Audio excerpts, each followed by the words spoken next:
Père éternel, nous te disons merci pour ta présence dans nos vies. Viens parler à chacun de nous selon son besoin. Au nom puissant de Jésus-Christ. Amen. Famille en Christ, bonjour ou bonsoir. Tout dépendra de l'heure à laquelle vous allez suivre cette méditation. Donc aujourd'hui, nous allons méditer le chapitre 17 de Matthieu. Nous commençons par la lecture, comme d'habitude, et par la suite, nous ferons la méditation. 6 jours plus tard, Jésus prit avec lui Pierre, Jacques et Jean, son frère. Et il les emmena sur une montagne à l'écart. Il fut transfiguré devant eux. Son visage se mit à resplendir comme le soleil. Ses vêtements prirent une blancheur éclatante comme la lumière. Et voici que Moïse et Élie leur apparurent. Ils s'entretenaient avec Jésus. Pierre s'adressa à Jésus et lui dit, « Seigneur, il est bon que nous soyons ici.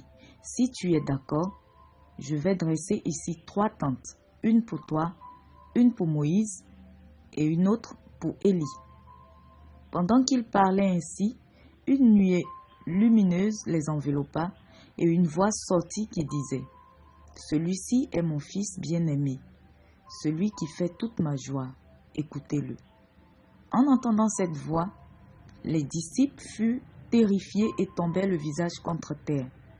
Mais Jésus s'approcha et posa la main sur eux en disant, « Relevez-vous et n'ayez pas peur. » Alors ils se levèrent les yeux et ne virent plus que Jésus seul. Pendant qu'ils descendaient de la montagne, Jésus leur donna cet ordre, « Ne racontez à personne ce que vous venez de voir, avant que le Fils de l'homme soit ressuscité. » Les disciples lui demandèrent alors, « Pourquoi donc les spécialistes de la loi disent-ils qu'Élie doit venir d'abord ?»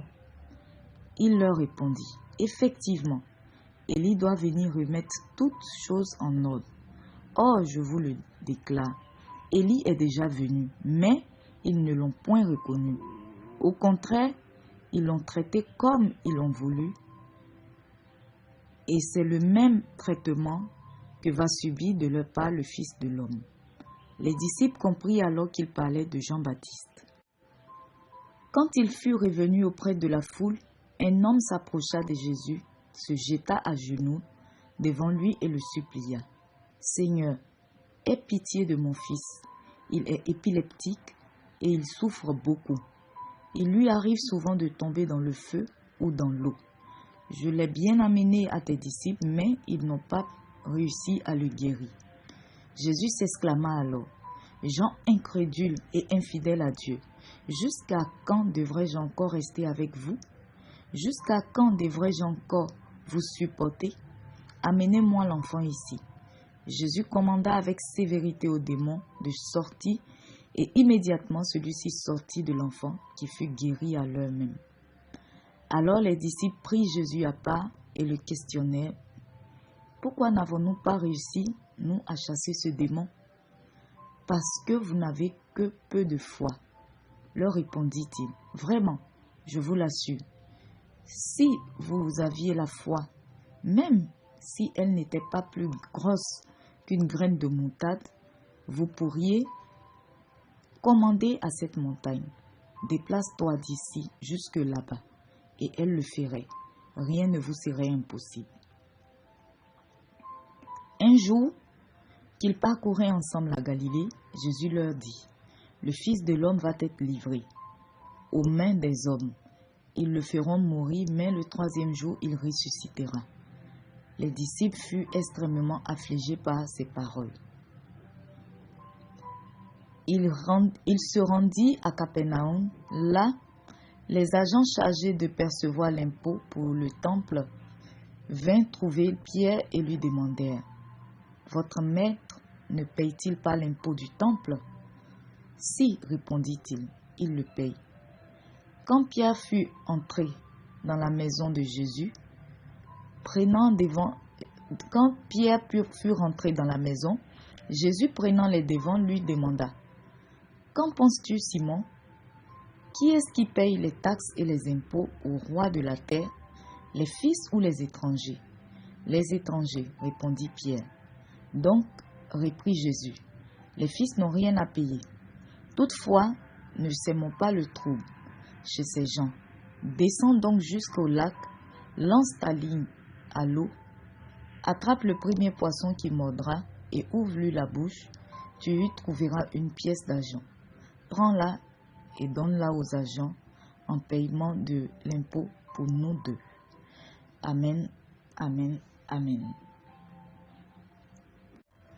Nous passons donc maintenant à la méditation, en commençant par les versets 1 à 9. Jésus s'est isolé avec 3 de ses disciples sur une montagne et il y a été transfiguré. Donc la transfiguration, c'est le changement d'aspect corporel de Jésus. Donc pendant un moment, l'aspect physique humain de Jésus a fait place à son aspect divin.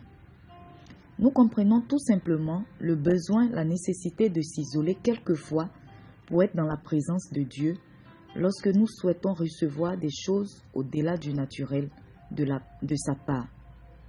Jésus avait plusieurs disciples, mais il n'est monté qu'avec 3 sur la montagne et il leur a dit de ne pas raconter à quelqu'un ce qui s'était passé là-bas.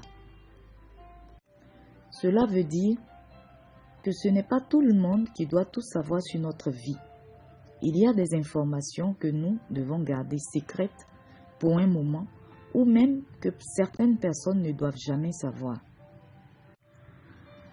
Dans les versets 10 à 13, Jésus dit que Élie est déjà venu, mais les spécialistes de la loi qui savaient déjà qu'il devait venir, donc revenir, ne l'ont point reconnu et l'ont traité comme ils voulaient. C'est tout simplement parce que ces spécialistes s'étaient déjà fait le film en pensée de la venue d'Élie. Ils s'étaient imaginé l'aspect surtout physique de Élie. Alors lorsque Dieu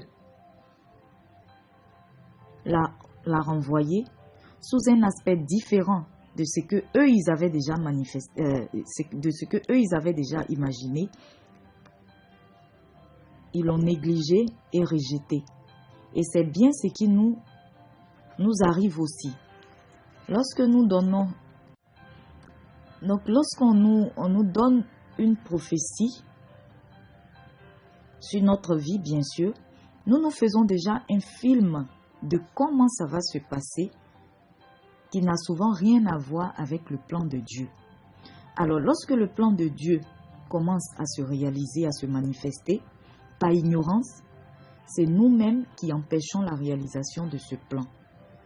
Femme, j'aimerais te dire que si on t'a prophétisé que tu seras la femme d'un pasteur ou d'un président, cela ne veut pas dire que le pasteur ou le président que tu connais déjà va laisser sa femme pour t'épouser. Mais peut-être que ton futur mari n'est ni pasteur ni encore président au moment de la prophétie.